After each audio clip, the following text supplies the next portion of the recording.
This week on Myth, we'll be meeting the grinning trickster god of the First Peoples. You'll see that being a poser has always been a bad thing, that you shouldn't break your leg because you're told to, and that people were almost immortal, which is a bad thing.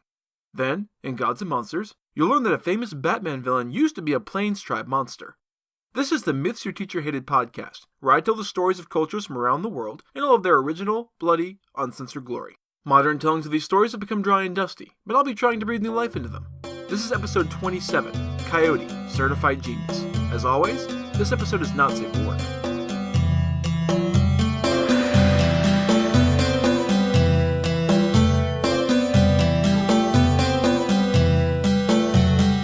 So last time, I promised you that there was more news coming. Today, I'm making good on that promise.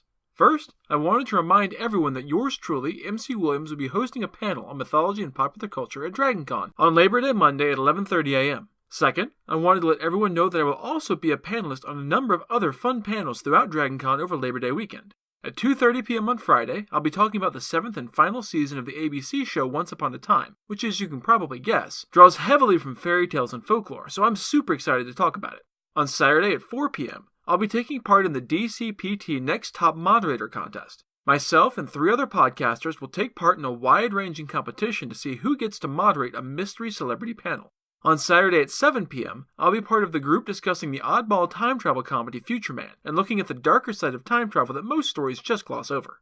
Also on Saturday at 8:30 p.m., I'll be on the panel talking about the rash of new anthology stories on TV, such as The Incredible Black Mirror, Dimension 404, and Electric Dreams. Lastly, on Monday at 1 p.m., after my mythology and popular culture panel, I'll be on a panel talking about the newest reboot of The Tick, which, surprisingly, draws heavily on the idea of the mythic hero and the hero's journey. Third, I wanted to let everyone know that we officially have merch available for purchase on redbubble.com, including the awesome shirt that I'll be wearing to my panels on Monday. There's a link on the website if you want to browse. Check it out! Okay, on with the show. We haven't really touched on the mythology of the first peoples of North America much so far, and with the heavy end of the Trojan War finally behind us, I thought we could use some levity. It seemed like a good time to start a 3-episode around-the-world tour of trickster animals and folklore. To that end, it's time to meet one of the best characters from mythology, Coyote. He's a trickster god common to a number of the Native American tribes of North America. Physically, he's basically the furry version of an actual coyote. He has fur, pointed ears, yellow eyes, a tail, and claws, but he walks on 2 legs and is capable of using tools, such as a bow and arrow. Picture Wile E. Coyote, and you're on the right track, mentally as well as physically. As is often the case with trickster gods, he and his myths have a complicated relationship. In some, he's a crafty, intelligent figure, and in others, sneaky but easily tricked. In some, he's a benevolent figure out to help the world. In others, he's incredibly selfish, usually to his own detriment. We're going to be looking at 3 stories today that show some of the different facets of this fascinating character. The first 2 will be from Caddo legends, and the last will be a Navajo story. We'll start with a serious story. In the early days of the Earth, death did not exist. The first people to be created fucked each other and gave birth to new people, who grew up, fucked, and gave birth to still more people. Pretty quickly, it became apparent that this wasn't going to work. There were already way too many people, and they just kept coming, pun intended. Soon, there wouldn't be room for everyone. Seeing the problem, the chiefs called a meeting to find a solution. There was a lot of discussion, but finally, one of the chiefs suggested that people die and go away for a little while. 9 days was suggested, then come back. Everyone murmured in agreement that this seemed like a fine idea. Well, everyone except Coyote, that is. He saw that everyone was missing the point, so he leapt to his feet. Guys, that's a bullshit idea. If everyone dies and comes back after 9 days, we're still going to run out of room. That's not going to get rid of enough people for enough time. We're overpopulated. There's not enough room for everyone to live, and there's not enough food for everyone to eat. We can't live forever. The only way to fix it is to have people die permanently. They die, they go away, and they don't come back. Another man jumped to his feet. How can you be so heartless, Coyote? You want us all to die forever? First off, I don't want to go away forever. That shit sounds scary. Second, do you have any idea how hard it's going to be to lose our loved ones? That's way too sad. That much sadness would fill the world and drown all the happiness. Is that what you want, Coyote? Do you want to get rid of all the happiness in the world? You're an asshole, Coyote. Fuck you. Let's vote. The assembled chiefs took a vote, and Coyote was the only one to vote for permanent death. Everyone else opted for the stopgap measure of a metaphysical penalty box and called it a day. Everyone shook hands and clapped each other on the back to congratulate themselves for making such a good and wise decision, while shooting dirty looks to Coyote, who slunk off in frustration. Once he was gone, they got to work. First, the medicine men built a large grass longhouse with a door that opened to the east. Then they gathered all the people of the tribe to tell them what had been decided. My friends, we have found a way to solve the overpopulation problem. We have decided that people will die for a little while and then be sung back to life. Over there, you see the grass house that we have built today. We will put a large black and white eagle feather on top of it, where everyone can see. When someone dies, the feather will become bloody and fall over so that everyone will know. The medicine men will be gathered together to come and sing a song to call the spirit of the dead back to the grass house. Once the spirit enters the house, we can restore it to life again and rejoin the world. Everyone smiled and nodded. They agreed that these were good rules. They were all scared of death, and having these rules helped. Time went by, and before long the eagle feather turned bloody and fell over. The people knew that someone had died. The medicine men assembled in the grass house and began to sing for the spirit to return to them. They sang for 9 days as agreed. In the west, a whirlwind swirled and wandered, slowly making its way to the grass house. It circled once and finally entered the grass house through the door on the eastern side. The swirling wind sped up, whirling faster and faster, until the wind moved so fast it began to coalesce into the form of a young brave who had been murdered by a neighboring tribe. The people saw him exit the house and they rejoiced. Their dead friend was back. They all felt a weight fall off their shoulders. The rules worked. Death didn't seem so bad. From the outskirts of the town, Coyote watched with a frown. This was all wrong, and he knew it. Death shouldn't be a vacation. This didn't solve anything. It wasn't long before the feather grew bloody and fell over again. Again, the medicine men gathered and began to sing. Unnoticed, Coyote slunk through the forest and up to the grass house. He watched silently as the men sang for the dead spirit for 9 days, until at last he saw the whirlwind forming in the west. He waited until it began to circle around the house, and then he dashed out of hiding and bolted for the door. Before the lost spirit could enter the grass house, Coyote slammed the door shut and stood holding it closed. The medicine men inside began to bang on the door, but Coyote held it shut. The whirling spirit, unable to enter the house, passed on by, never to return. The people were angry with Coyote and sad that their friend could never return. Death had become permanent. Coyote ran away from the village, afraid that people would blame him for what he did, even though it was needed. Ever since, he has looked over his shoulder, afraid that human beings are hunting him. He has also always been hungry, needing to steal food from others because no one will feed him. Now that the door has been closed, never again could the dead be brought back. To this day, the lost spirits of the dead will sometimes wander the earth as whirlwinds, or can be heard in the cry of the wind through the trees as they wander the earth, looking for somewhere to go. Coyote has closed the door, so the spirits wander until they find the road to the spirit land. Here, we see Coyote the trickster god outsmarting the human medicine men for their own good. He was the only one able to see the necessary choice, and the only one willing to do the hard thing. He tried to be straightforward about it, but was rejected, and so he resorted to trickery. This is a common theme of trickster gods in a lot of mythologies. They can be used to achieve necessary but undesirable ends for people. That's enough seriousness. Time for something a little lighter, also from the Kato. In the early days of the world, Coyote and Raven were good friends. On this particular day, Coyote had spent hours hunting for food with absolutely no luck. Frustrated and hungry, he decided to give up for a bit and go see Raven on top of Blue Mountain. "Hey, Coyote, how's it hanging?" "Low, Raven. It's hanging low and crooked." "That sucks, buddy. What's got you down? No offense, but you look like shit." "I've been hunting for breakfast all morning. It's already past lunchtime and I still haven't caught a fucking morsel. I'm starving over here." Raven cocked his head to the side in that weird way birds have, and then, without saying a word, he drew his bow. Silently, he knocked an arrow and fired straight up into the air. Coyote opened his mouth to ask what the fuck he was doing, but Raven just stared intently at him, and the question died in his throat. They both sat there silently as time dragged on. Then Raven stretched out his wing. The arrow flashed in the sun as it fell back to earth, piercing Raven's upper wing. He pulled the arrow out with a small grunt of pain and effort, and Coyote saw to his amazement that there was a large, delicious-looking hunk of buffalo meat fixed to the arrowhead. He began to drool as Raven plucked the meat off the arrow and handed it over. Coyote devoured the bloody chunk in minutes. He chewed loudly, with many grunts and moans of appreciation, until the meat was all gone. He leaned back and rubbed his now full belly appreciatively. "That was amazing, Raven. That was some of the best meat I've had in a long time. I owe you big, buddy, and I'll need to repay you when I get a chance. Say, how about you come visit me sometime soon?" Raven fluffed his feathers appreciatively. "That sounds awesome, bro. I'll stop by in a few days to see you." Coyote headed back down Blue Mountain slower than he came up, weighed down a little by the delicious meal. Coyote and Raven had been friends a long time, but there were still plenty of things they didn't know about each other. One big thing that Coyote didn't know was that Raven had a magical control over the buffalo, which is how he'd pulled off his little arrow trick. I'm not exactly sure where Coyote thought the buffalo were hiding. Maybe he assumed they were grazing on the clouds or something, but he was utterly confident that he could pull off the same trick. Coyote wasn't exactly sure when Raven would be coming by, so he built himself a brand new bow in preparation for the visit. A few days later, Raven came down from Blue Mountain to find Coyote waiting for him with a doggy grin on his face. "Hey, buddy! Good to see you again. I don't have dinner ready or anything since I didn't realize you were coming by today, but no worries. I have this sweet new bow for just such an occasion. If you'll give me a few moments, I'll have some fresh meat for you." Coyote knocked an arrow, pointed straight up into the sky, and fired.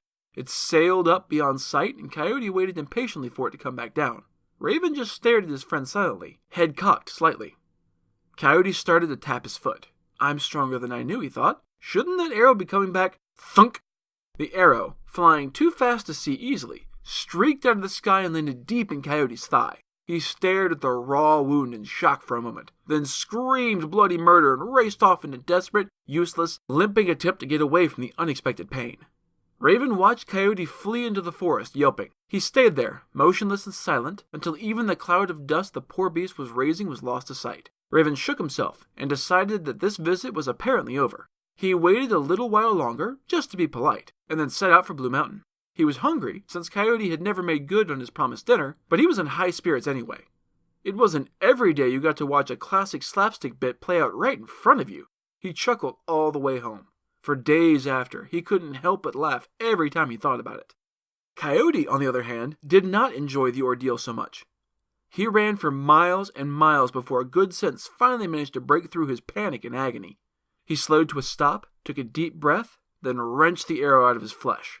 It came out with a chunk of his leg still attached, and he howled his fear and shame. He was so embarrassed about being humiliated in front of his friend that he broke the arrow to pieces and slunk off into the forest to hide.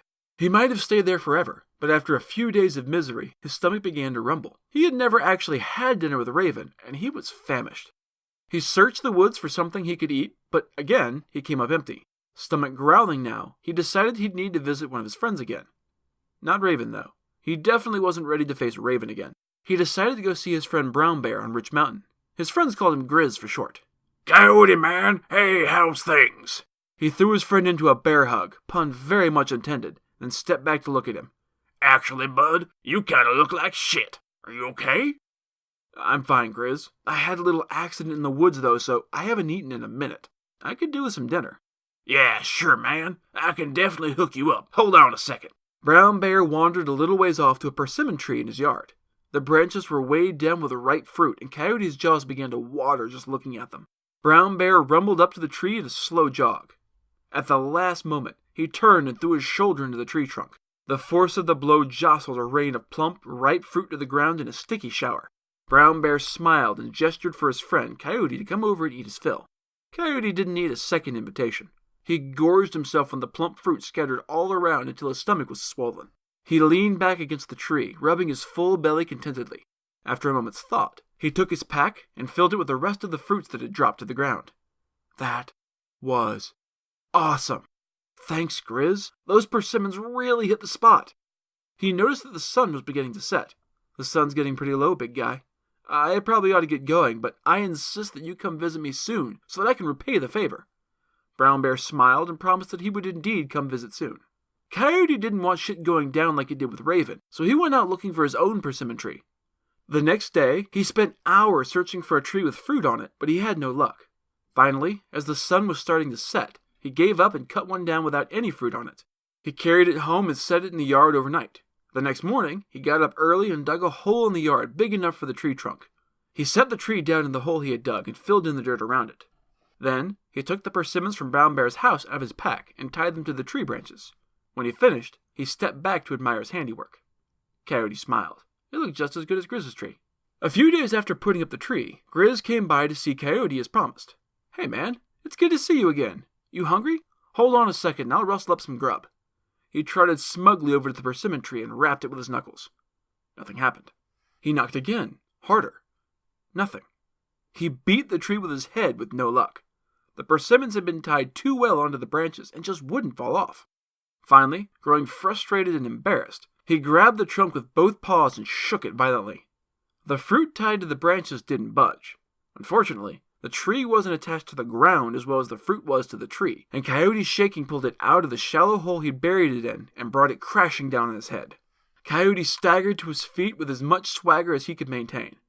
Through the tears in his eyes, he struggled to pretend as though nothing had happened, and he definitely didn't have a splitting headache from pulling a tree down on his own head. Moving gingerly, he walked around the fallen tree, gathering up fallen fruit to give to Brown Bear. He was dizzy and having trouble focusing on anything but the pain he was refusing to acknowledge, so it took some time. Brown Bear was shaking with the effort of holding in his mirth at poor Coyote's plight. Hey, nature is a cruel bitch, so it shouldn't be a surprise that the animals have a twisted sense of humor. Finally, Coyote gathered up enough of the slightly bruised but still edible persimmons from the ground and removed the strings.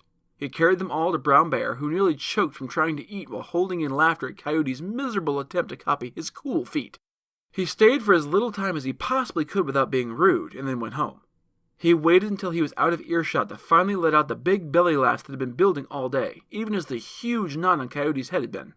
Once Grizz was over the horizon, Coyote slumped to the ground with a small whimper. His head felt like it had been split open, and he was super embarrassed, but he was at least pleased with himself for having been able to actually feed his friend this time. Unlike Raven, Brown Bear hadn't had to go home hungry. A few days passed, and Coyote felt well enough again to go foraging in the forest. While out hunting, he came across a grass lodge house that he had never seen before.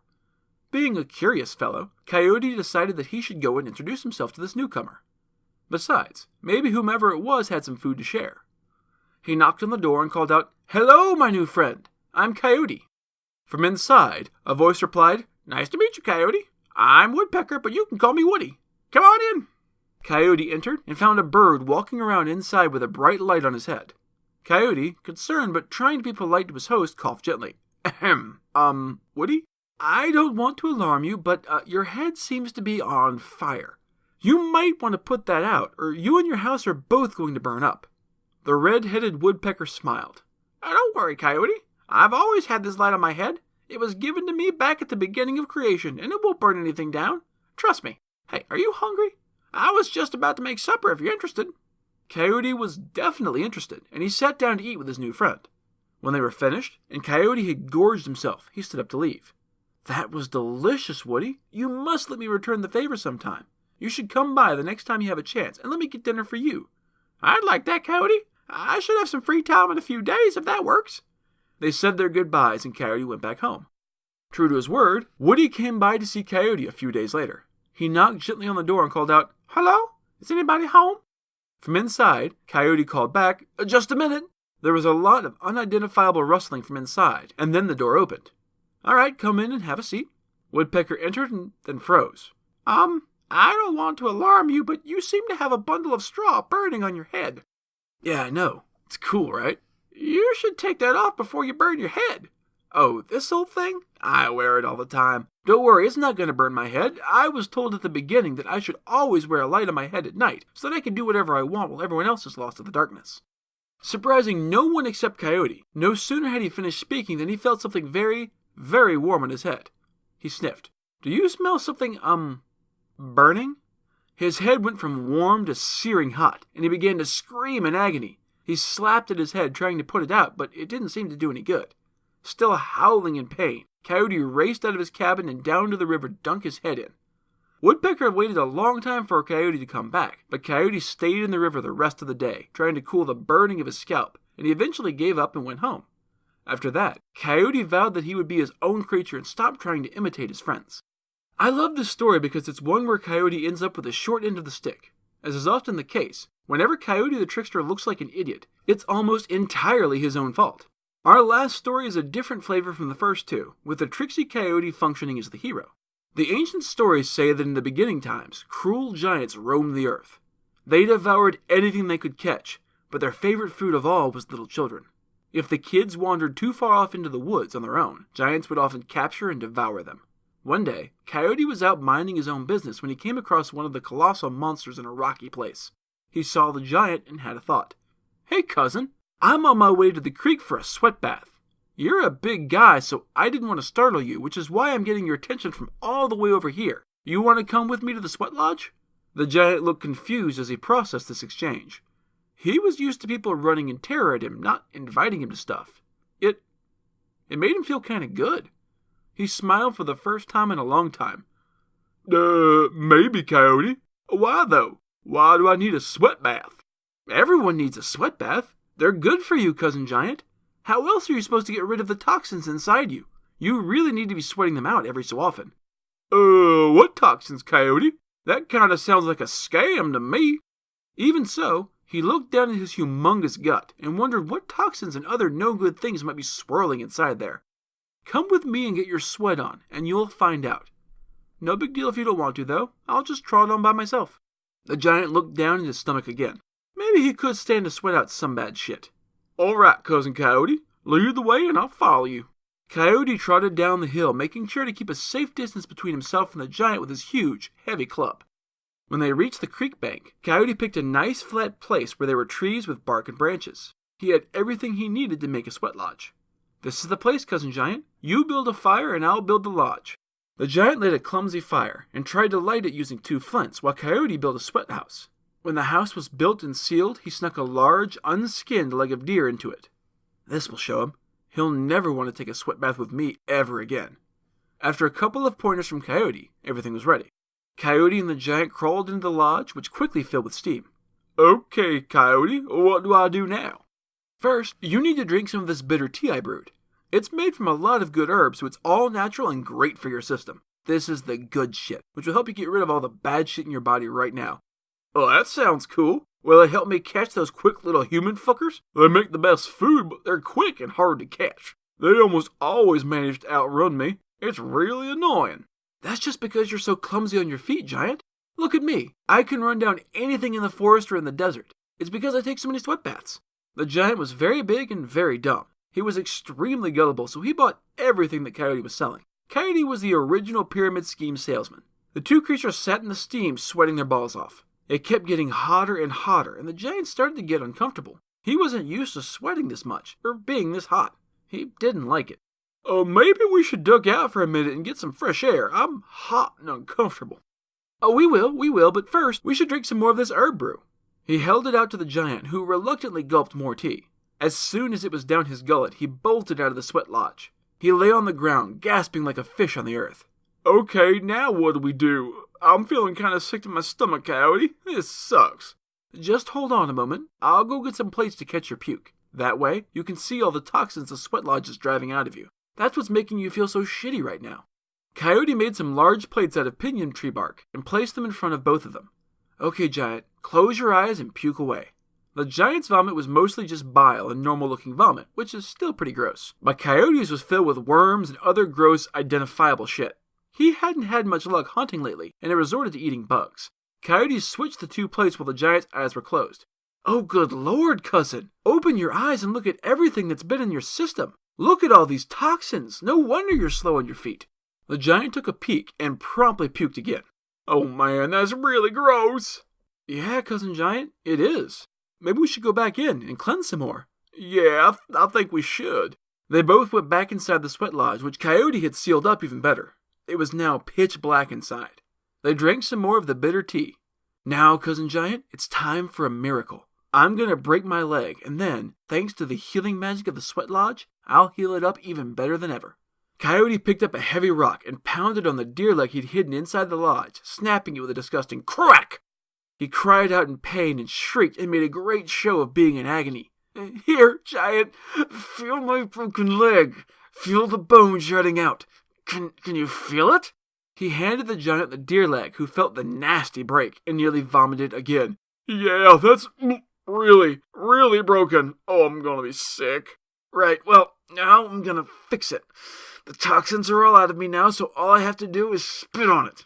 He began to spit loudly, then chanted, Be whole, be whole, be whole, be as you were before I pounded on you with that rock. Become whole! Yes, I can feel it. It's healing. Here, feel. He slid his real leg over this time, and the giant felt the leg in the darkness. Wow, it's whole again. That's incredible. How did you do it? Yeah, I'll show you. Give me one of your legs. Hesitantly, the giant slid his leg over. Coyote picked up a rock. Okay, cousin, this is going to hurt. A lot. Especially at first. You ready?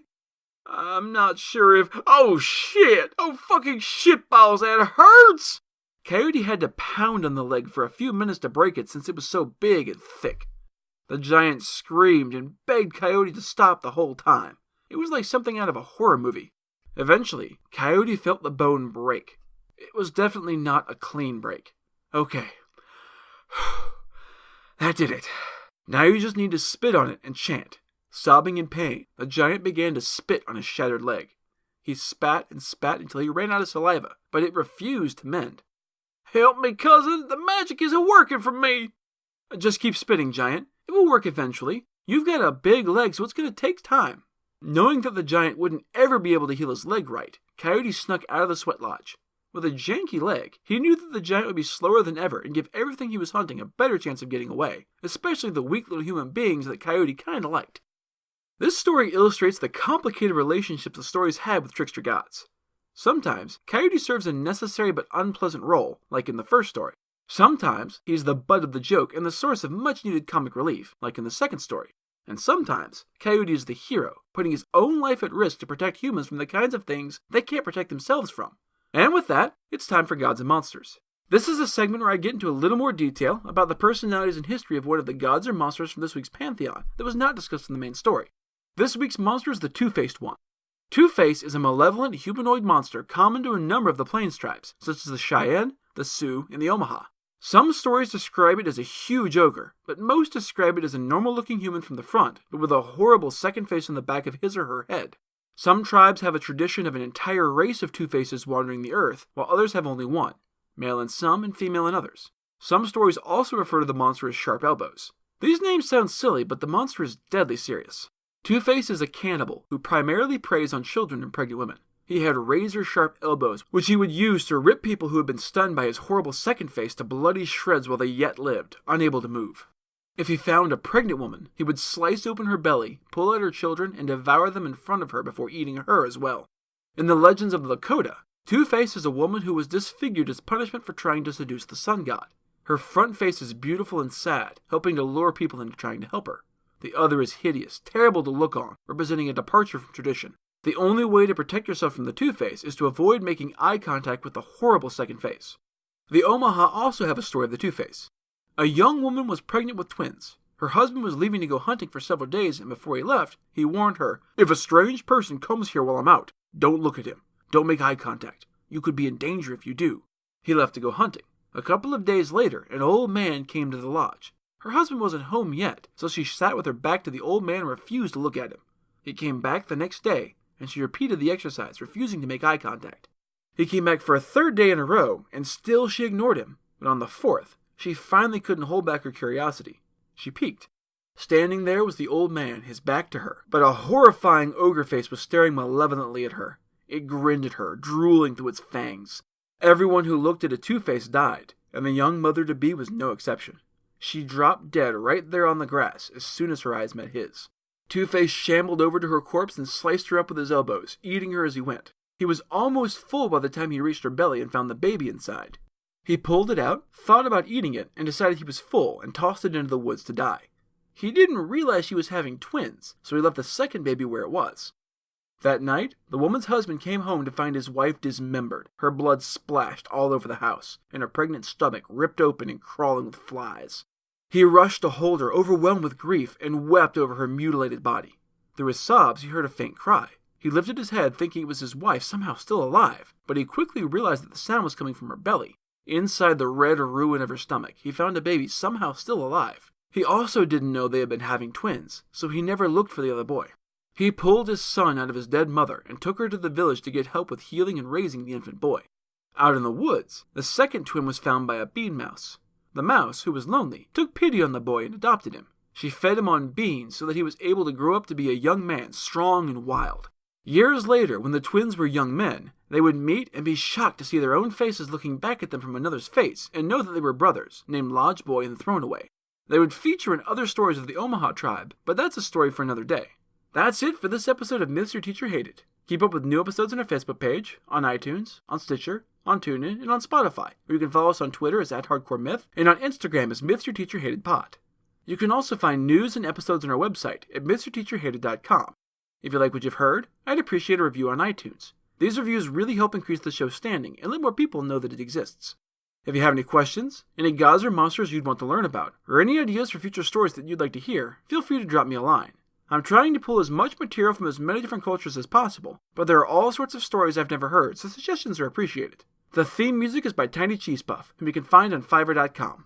Next time, it's back to the Far East for the second episode in our 3-part series on trickster animals and folklore. You'll see that fucking with crocodiles is a bad idea for anyone not named Steve Irwin, that even rabbits should read the evil overlord list, and that ancient nature spirits really like to get busy. Then, in Gods and Monsters, you'll meet 3 weird tool-wielding weasels. That's all for now. Thanks for listening.